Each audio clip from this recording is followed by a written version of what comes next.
Bonjour à tous. Qui dit rentrée des classes, dit forcément sécurité aux abords des écoles.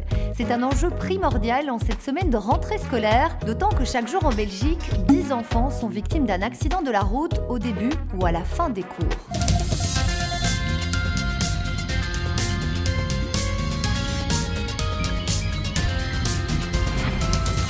Le mois de septembre, c'est l'un des mois les plus meurtriers pour les enfants sur la route. Alors pour éviter le risque d'accident aux abords des écoles, la consigne numéro 1, c'est l'utilisation des passages pour piétons. Petit rappel.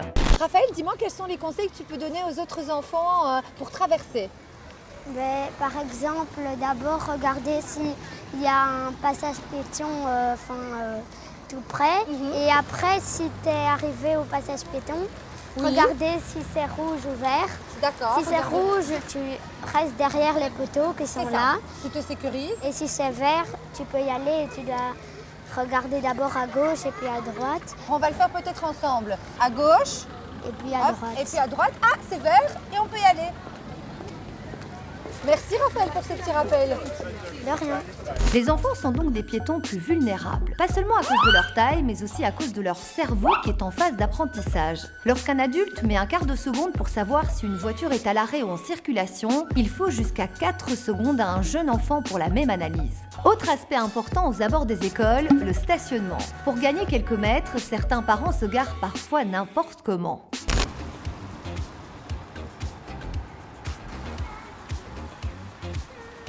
Voilà pour ce contre-exemple. Pourtant, de nombreuses initiatives voient le jour aux abords des écoles, comme par exemple les zones Kiss and Ride.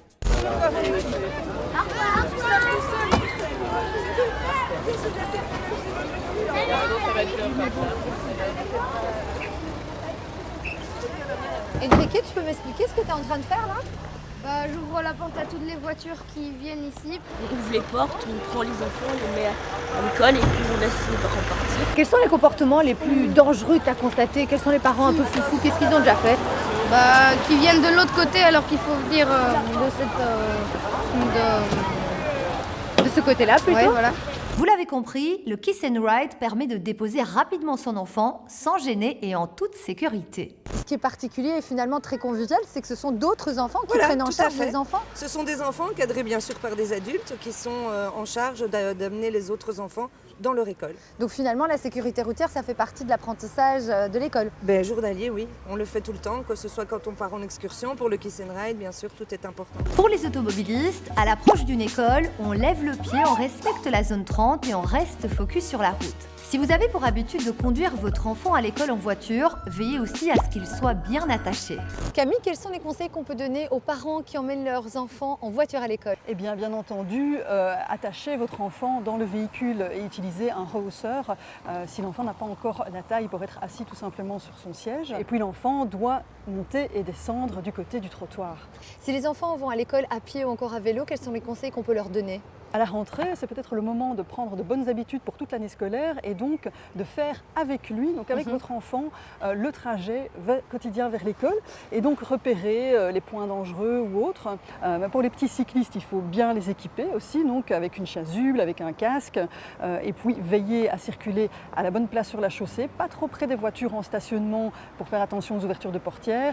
Quand on est un petit piéton, eh bien là on circule tranquillement sur le trottoir, faire attention aussi aux sorties de garage. Quand on arrive à un passage, avant de traverser, on essaie de capter le regard du conducteur pour être bien certain d'avoir la priorité. En résumé, les enfants mettent beaucoup plus de temps à évaluer la vitesse d'une voiture. Pensez-y et levez le pied à l'approche d'une école. Si vous avez pour habitude de déposer vos enfants en voiture à l'école, faites-les sortir du bon côté. Et si vos enfants vont à pied à l'école, rappelez-leur de bien traverser sur un passage pour piétons. C'est la sécurité de votre enfant qui est en jeu. Si vous avez des questions, contactez-nous sur les réseaux sociaux. À la semaine prochaine et d'ici là, bonne rentrée.